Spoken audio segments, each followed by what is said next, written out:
famba mairi. Kunyaranga kwe kwatiri. Aya ndo mazwi akanga achiudzwa St. John. St. John achiudzwa mazwi yaMwari anonzi. Tarira uone St. John ndiyo nyika yatikuda kuonesa. Vanhu vese vauchazopindura uchazovatsanangurira kuti nyika itsva ndakaiona. Zvino zvaanenge akaiona uchakuonesa imi mazwi ekuti nyika itsva iripo. Asi vanopinda munyika itsva ndivo chete vanoita mazwi akatumirwa kunyaranga kwekwatiri. Asi dambudziko riri pamwe chete panoti isu tinokanganwa kuziva kuti St. John wakaingei. St. John wakatumwa here kuzotidzidzisa isu kana kuti tizomudzidzisa. Dai tichitenda kuti St. John wakauya kuzotidzidzisa, dai kupokana nenharo mukati medu pasina.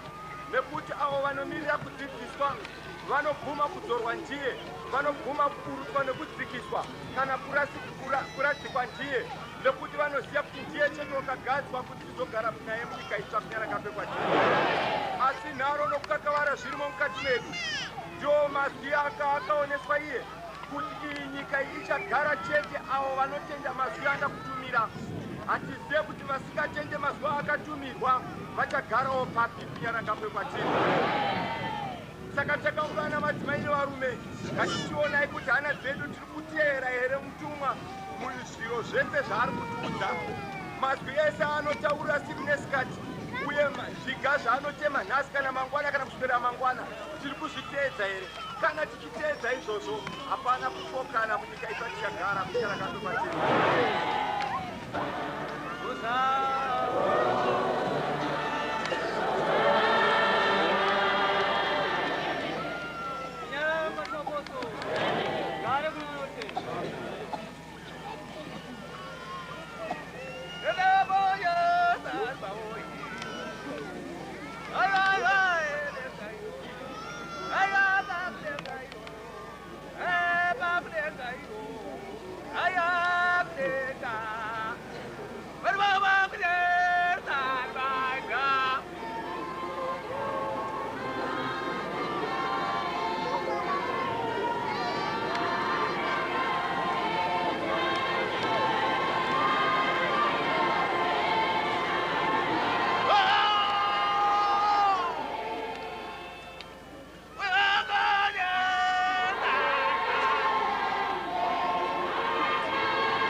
Inini Jesu ndini ndakatuma mutumwa wangu kuzokuparidzirai zvinizvo zvose kumasangano. Ini chizukuru cherudzi rwaDhavhidhi. Ini nyama chose nyenyeziya inopenya mangwanani. Varume hama takaungana pamusoro mutsvene.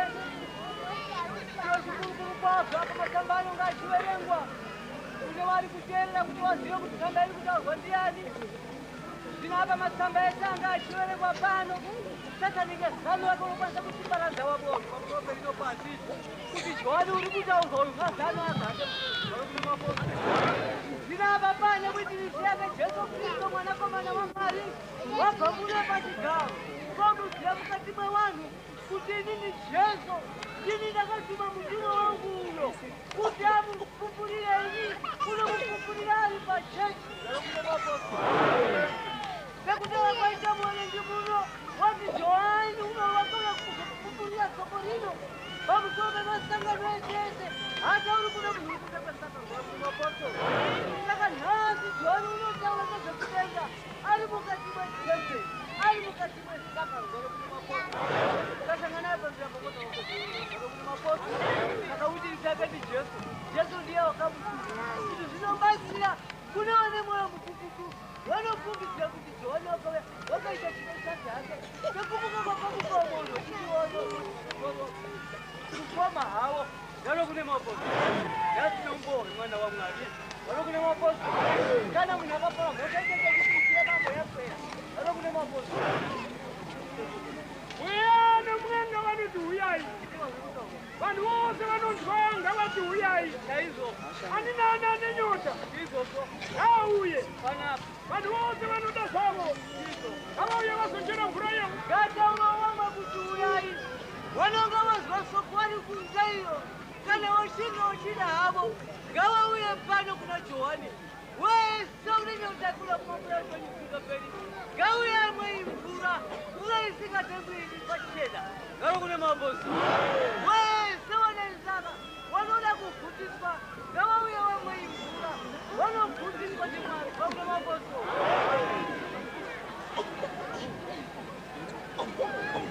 Aeti.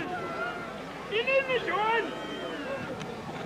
Inaraira wanu wose. Chaizo. Ano mkoma shoko iwaya.